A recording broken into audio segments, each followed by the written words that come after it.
Welcome back to Cooking ng Ama Mo.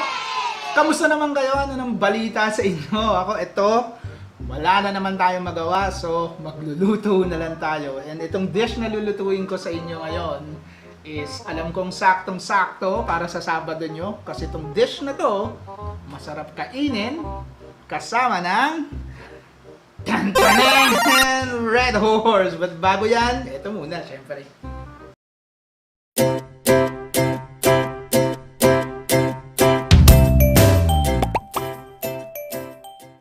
Okay, Doc, so ano ba yung lulutuin natin ngayon sa episode na to ng ating vlog? I bet alam nyo na kasi nakita nyo naman yung title ng vlog na to. So ang lulutuin natin ngayon is gambas. Ang pagkakaalam ko, yung gambas is isang Spanish dish na inadapt ng mga Pinoy. So today, magluluto tayo ng version ko ng gambas. So ano ba yung mga kailangan nating sangkap para maluto natin at magawa natin tong gambas na to?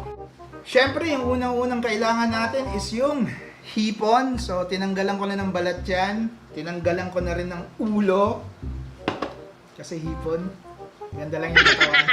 Joke. Pero hindi. Yung ulo niyan, hiniwalay ko at saka yung balat. Ipa-fry natin mamaya, kukunin natin yung katas. Kasi ihalo natin dito sa gambas natin para mas malasa.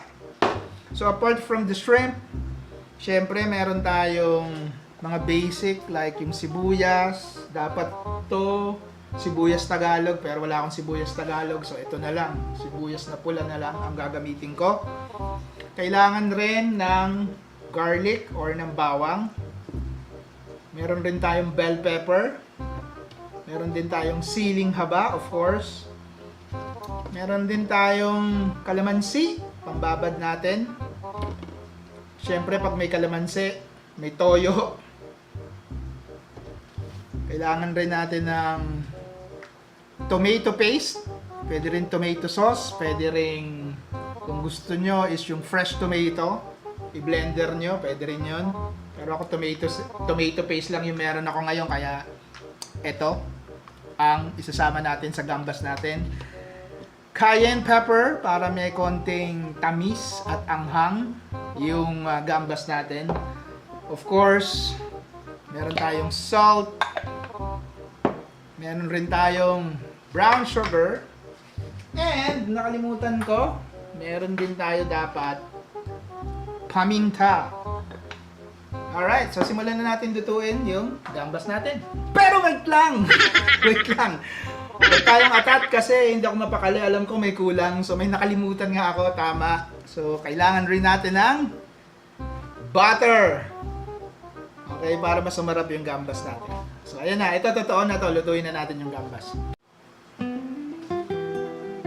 Alright, so for our first step, syempre bababara natin yung hipon natin para mas masarap siya.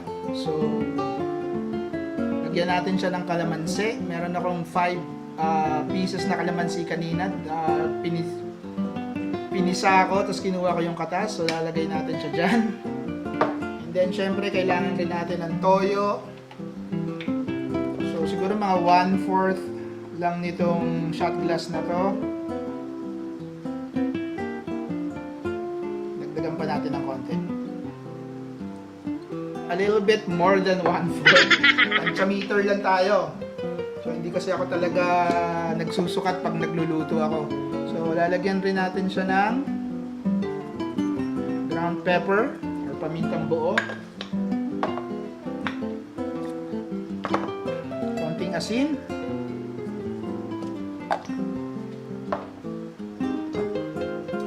And konting asukal.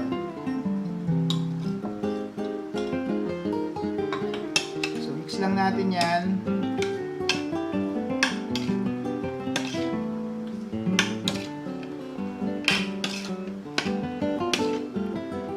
Alright, so ibababad lang natin siya habang pre-prepare natin yung ibang sangkap natin.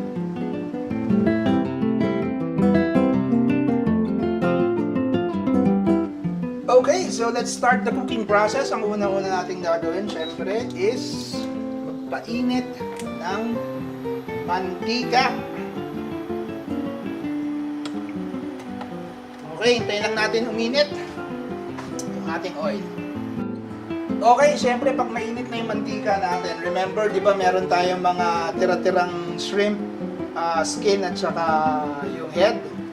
Gagawin natin, iprito natin yan para ma-infuse yung oil natin ng shrimp flavor. Prito lang muna natin yan. Then mamaya, hahanguin natin siya.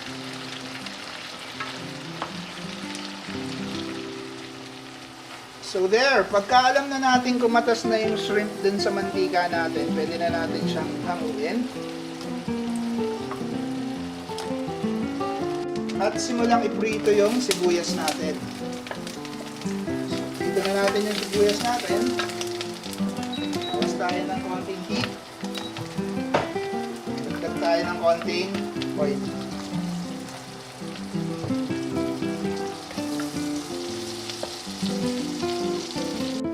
Siyempre, after nung sibuyas natin, we can toss in the garlic.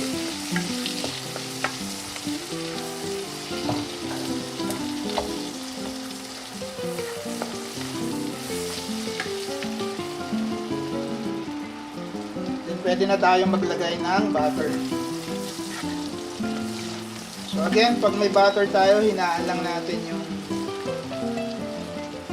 heat natin para huwag masunog yung butter.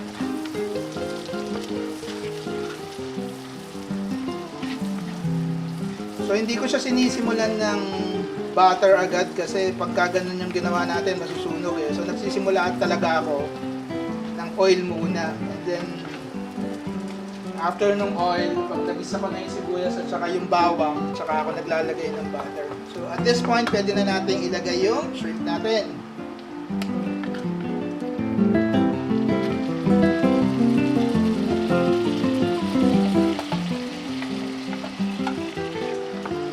Together with the marinade. So dagdag tayo ng konting heat. Hintayin lang natin pumala yung shrimp. Siyempre, pag mapula na yung shrimp natin, pwede na natin isama yung bell pepper at saka yung siling haba natin.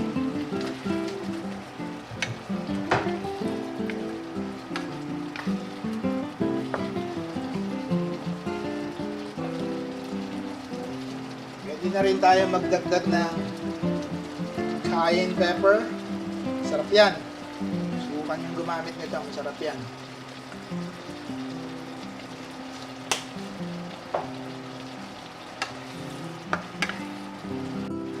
And finally, maglagay tayo ng 1 teaspoon ng tomato paste.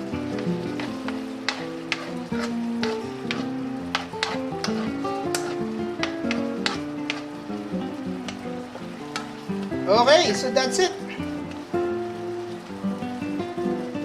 Tayin muna tayo ng mga 1 to 2 minutes and it's a dish.